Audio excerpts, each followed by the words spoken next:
껍데기 회복은 가라. 오늘 나눌 말씀의 제목입니다. 코로나는 2년이 훌쩍 넘는 시간 동안 지속되었습니다. 우리의 몸과 마음을 피폐케 했습니다. 다행히 2022년 올 하반기에 사회적 거리두기가 해제되었습니다. 실외지만 마스크를 벗을 수 있게 되었습니다. 한결 사람들의 표정이 밝아지기 시작했습니다. 우리의 예배, 대면 예배로 전환되고 또 많이 참여하고 있는 것도 사실입니다. 무거웠던 거리가 훨씬 더 발걸음도 가볍게 또 보기도 좋게 그렇게 변하고 있습니다. 그러나 코로나 이전에 온전한 회복을 자신하며 속단할 수는 없을 것 같습니다. 마음이 그렇지 않습니까? 뭔가 불안한 마음을 지울 수가 없습니다. 서울대학의 연구소에서 발행하는 트렌드 코리아라는 책이 있습니다. 이 책이 매년마다 발간하는데요. 토끼 해인 2023년 내년을 진단하며 내놓은 희망이 좀 애잔하게 여겨집니다. 누구보다 촉각을 곤두세운 채 기민하게 움직이는 토끼의 기지가 필요한 2023년도다. 도약의 출발점이 되었으면 좋겠다. 2023년 특히 토끼해에 우리의 모습이 좀 토끼와 같다는 것입니다. 좋게 이야기해서 귀를 쫑긋 세우고 민감하게 사방을 보면서 반응하는 그런 토끼의 모습이지만 한편으로 보면 겁에 질린 모습이잖아요. 우리가 요즘 보면 겁에 질리지 않을 수 없습니다. 우리 시대를 보십시오. 경제 상황이 어렵습니다. 물가가 폭등 중이에요. 며칠 전 만난 한 사업하시는 성도가 이제는 1달러에 1,500원을 내야 살 수 있고 배추 한 포기가 너무 비싸져서 배추 사기가 어렵다. 그런 말 하시는데 저 역시도 고개를 끄덕이며 아무 말을 할 수가 없었습니다. 그냥 암묵적인 동의뿐이었지요. 국제 정세는 어떻습니까? 우크라이나 전쟁 비롯해서 참 관계들이 안 좋아요. 우리나라의 국내 정치, 여야의 첨예한 대립으로 힘든 것 사실입니다. 각 가정의 사정들도 좋지 않아 보입니다.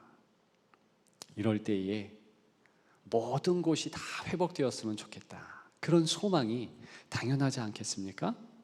그런데 2023년 갑자기 우리가 원했던 회복이 훅 하고 왔다. 얼떨떨하지만 기쁘지 않겠습니까? 마음이 꽤나 유쾌하지 않겠습니까? 이야, 드디어 회복되었다. 그러면서 굉장히 좋아할 것 같습니다. 기쁠 것 같아요. 오늘 본문은 그런 기쁨이 고스란히 담겨 있는 듯 합니다. 아모스 시대였어요. 이 아모스 시대는요, 암울했던 그 이전 시대와는 판이하게 다른 시대였습니다.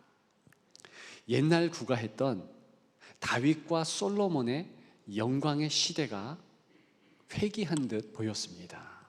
실제로요, 국제 정세가 아주 안정권에 들어왔습니다.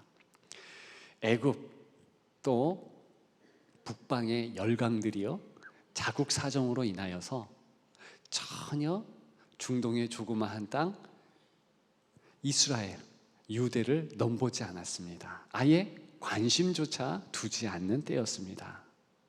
이럴 때에 상당히 인기 있는 정책을 수행하면서 북이스라엘 여로보암이라는 임금, 정확히는 여로보암 2세지요. 아주 백성들이 호응하고 기뻐할 그런 정책들을 시기적절하게 펴나가고 있었습니다. 남유다 역시 우시야라는 좋은 왕이 인기 얻으면서 그렇게 왕으로서의 이 나라 유다를 다스리고 있었죠. 이 두 왕이요, 화합했습니다. 연합했습니다.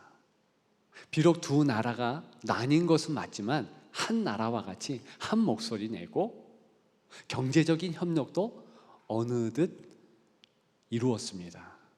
그래서 정말 국제 정서, 정치, 경제, 심지어는 국방력까지 아주 좋은 시기가 되어졌더라는 것입니다. 그래서 사람들은 기분 좋았습니다.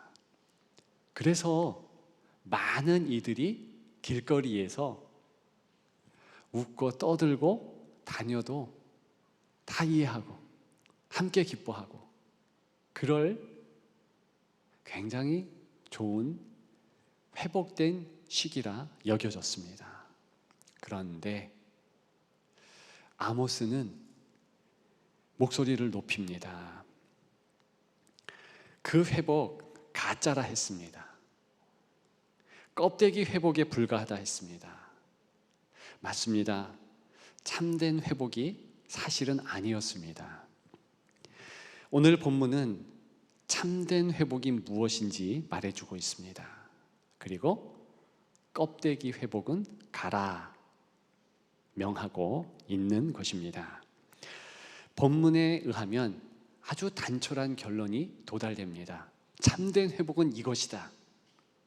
단 두 가지 모습으로 말하고 있습니다.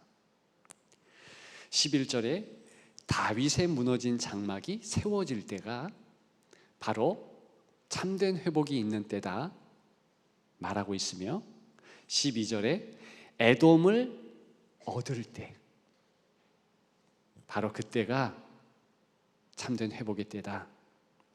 그러면서 이 두 가지가 이루어졌을 때에 참으로 아름다운 모습이 13절부터 우리가 읽은 이제 15절까지 그렇게 연결되고 있는 것이지요. 저는 오늘 이 귀한 시간에 두 가지 참된 회복의 모습을 같이 나누기를 소망합니다. 이 두 가지는요, 아모스 시대에만 중요한 것 아닙니다. 여전히 우리 시대에도 이 두 가지를 확립한 자들이 참된 회복을 이룬 것이며 이 두 가지 아름다운 모습을 회복한 교회가 참된 회복의 교회가 되는 것이며 민족, 열방, 모든 모습이 이 두 가지 모습 안에서 아름답게 회복의 역사를 이루는 것 사실입니다. 먼저 우리가 같이 보았던 다윗의 무너진 장막, 그 세우는 것이 무엇인가, 그 부분을 함께 나누었으면 좋겠습니다. 한마디로 단적으로 결론적으로 말하면 바로 메시아께서 오신다. 바로 그때가 드디어 참된 회복이 있는 때다. 그런 내용을 오늘 본문은 담고 있다는 것입니다. 무너진 다윗의 장막, 그냥 경제가 회복되고 왕가가 건실하고 외적 상황들이 좋은 것을 의미하지 않습니다. 그랬다면 아모스를 통해서 하나님은 이러한 지금이 무너진 다윗의 장막의 시기라고 말하지 않았을 것입니다. 오히려 무너진 다윗의 장막이 회복된 때다 말했겠지요.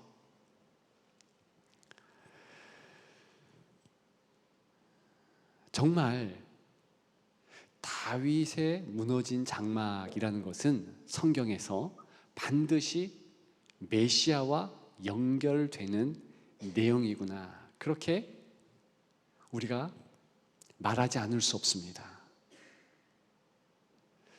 아모스서 비롯해서 이사야, 예레미야, 심지어는 모든 소선지서 전체를 보더라도 바로 자력으로는 우리끼리는 이 험난한 세상에서 이길 수 없다, 우리가 진정한 회복을 이룰 수 없다, 그렇게 말할 수밖에 없다는 것입니다.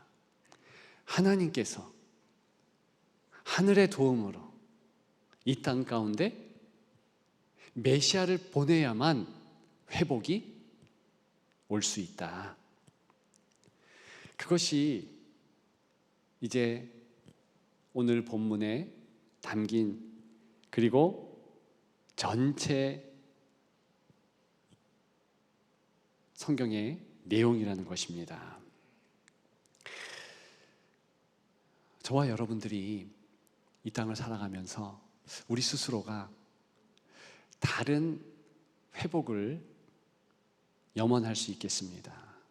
그러나 성경적인 회복은 바로 메시아께서 이 땅 가운데 오셔야지만, 내 삶에 개입하여 하셔야지만 내가 이길 수 있고 승리할 수 있고 회복할 수 있다, 이렇게 확신하는 것이 성도라는 것입니다. 성도의 의무라는 것입니다. 적어도 초대교회 성도들은 그러한 고백을 하며 살아갔지요. 메시아가 누구겠습니까? 바로 예수 그리스도. 골로새서 1장 15절부터 17절은 모든 예배 때에 고백했던 초대교회의 신앙 고백입니다. 예수 그리스도는 어떻게 고백되어지는지 잘 알고 있습니다. 알 수 있겠습니다. 15절이죠. 같이 읽습니다. 그는 보이지 아니하는 하나님의 형상이시요 모든 피조물보다 먼저 나신 이시니 만물이 그에게서 창조되되 하늘과 땅에서 보이는 것들과 보이지 않는 것들과 혹은 왕권들이나 주권자들이나 통치자들이나 권세자들이나 만물이 다 그로 말미암아 그를 위하여 창조되었고 또한 그가 만물보다 먼저 계시고 만물이 그 안에 함께 섰느니라. 아멘. 15절부터 17절까지 읽었습니다. 근데 여기 보니까 예수 그리스도를 통해서 모든 만물이 회복된다, 온전해진다, 그렇게 말하고 있는 구절들입니다. 저와 여러분들도 마찬가지입니다. 사람도 마찬가지예요. 예수 그리스도께서 우리 안에 계셔야지만 우리는 진정한 회복을 이룰 수 있는 것입니다. 아모스 시대부터 이제 히브리 사상의 중심은 메시아 사상, 예수 그리스도께서 오셔야지만 성도들, 이 땅의 삶이 온전하여진다, 이러한 사상이 자리 잡았던 것이지요. 꼭 이 사실을 마음에 새기기를 주님의 이름으로 축복합니다. 자, 그런데 문제는 그 다음 어떻게 그리스도께서 우리 가운데 계실 때 우리가 진정한 회복을 이루어지느냐, 아주 선명한 장면이 오늘 본문에 담겨 있다는 것입니다. 12절 에돔이라는 단어에서 우리는 그 모습을 볼 수 있겠습니다. 에돔, 조금 낯설지 않습니까? 익숙하지 않은 단어지요. 이 에돔은요, 에서라는 인물의 별칭입니다. 에서는 누구지요? 야곱, 즉 오늘 본문의 북이스라엘 남유다의 직접 조상이 된 인물이며, 그 야곱의 별칭이 바로 이스라엘이었어요. 하나님이 이기신다. 그런데 이 에서와 야곱, 쌍둥이이며 같은 배에서 났잖아요. 그런데 분초를 다퉜어요. 누가 먼저 낳는가? 형 에서입니다. 보니까 얼굴과 몸이 붉었습니다. 아, 붉네? 그래서 에서라 했고, 붉다라는 히브리 말이 에돔이에요. 그래서 별칭이 에돔이 되었으며, 에서의 후예는 다 에돔 족속이라고 말하게 되었습니다. 그에 반해서 야곱은 좀 약했어요. 그리고 겨우 에서의 뒤를 따르는 그런 인물로 그려졌습니다. 중요한 두 사람에 대한 내용이 이제 창세기 25장에 나오고 있는데, 거기 보니까 두 사람이 두 민족 된다. 또 이 족속이 저 족속보다 강하겠고 큰 자가 어린 자를 섬기리라 그랬습니다. 근데 저와 여러분들은 쉽게 큰 자, 형 된 에서, 그렇게 생각할 수 있겠습니다만, 사실 성경의 속뜻, 원뜻은 그렇지 않습니다. 이때 큰 자라는 것은 형, 동생, 이런 서열을 말하기보다는 정말 강성한 자, 풍성한 자, 풍요로운 자를 의미합니다. 한쪽은 강자가 될 것이고 한쪽은 약자가 될 것인데, 그런데 강자가 약자를 섬긴다 그랬어요. 성경에서 그러면 누가 둘 중에서 강자가 되었는가? 저는 당연코 야곱이라고 봅니다. 야곱이 강자가 돼요. 왜냐? 에서는 야곱을 도와준 적이 없습니다. 오히려 야곱이 때로는 에서에게 팥죽을 제공했고, 나중에는 에서에게 자신이 가지고 있는 재물, 성경에는 마치 빼앗기는 것과 같이 그려진 것으로 보여지기도 하지만 3분의 2나 선사하게 되지요. 그게 강한 자가 약한 자를 섬기는 그런 모습이라는 것입니다. 그런데 그렇게 되기 위한 결정적인 성경의 단서, 그렇게 될 수 있는 결정적인 어떤 이유가 있었습니다. 그게 바로 창세기 33장에 나와요.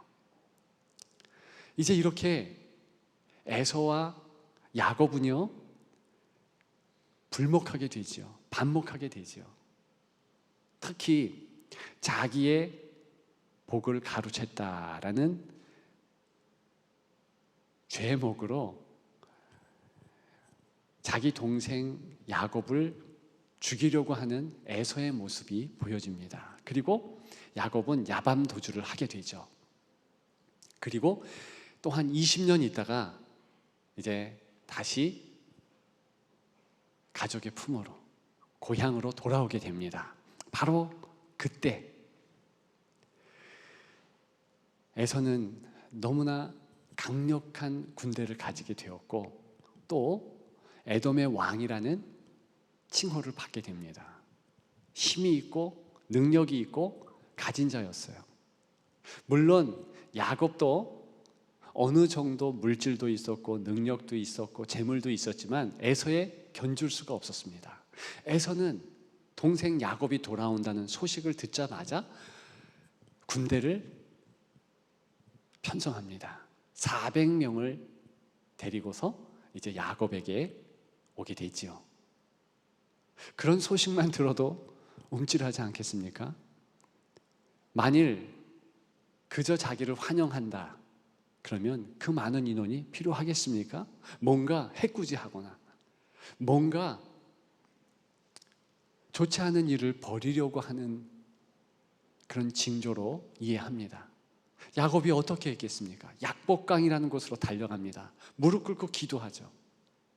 저와 여러분들도 힘들고 어려울 때에 무릎 꿇고 기도하지 않을 수 없습니다. 잠도 안 오죠. 그런데 바로 그 자리에 성경은 하나님의 사자가 이 야곱을 만났다 합니다. 저는 그 하나님의 사자를 예수 그리스도 성육신 하신 모습으로 봅니다. 왜냐? 그렇게 해서 약복강에서 씨름을 하고 그리고 도와준다라는 약조를 받은 이후에 야곱은 고백합니다. 내가 하나님의 얼굴을 보았다. 바로 하나님 얼굴을 보았다. 보이지 않는 하나님의 형상을 보았다 할 때 성경은 반드시 보이지 않는 하나님의 형상이 이 땅에 사람으로 나타나는 것, 예수 그리스도로 봅니다. 금방 우리가 읽은 골로새서에서도 역시 보이지 않는 하나님의 형상, 예수 그리스도 그렇게 연결짓지 않습니까? 어쨌든 하나님의 얼굴을 보았다 그러면서 그 장소 이름을 분이엘이라고 하는 거예요. 하나님의 얼굴이라는 뜻입니다. 하나님의 얼굴을 본 이후에 이제 놀라운 일이 벌어집니다. 두 형제가 화해하게 되거든요. 이 화해하는 장면은요, 예수 그리스도께서 개입하지 않았다 그렇게 부정할 수가 없어요. 주께서 개입하십니다.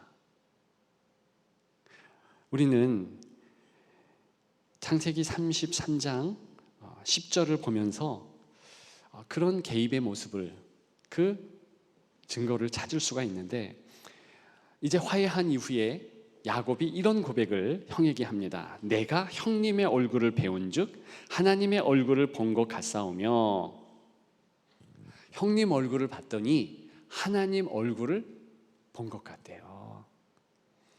마치 육적으로 보면 약간 본인이 잘못하면 해코지 당할까 봐 뭔가 이렇게 마음에 드는 멘트를 날리는 것쯤으로 보여집니다. 그렇게 들리죠.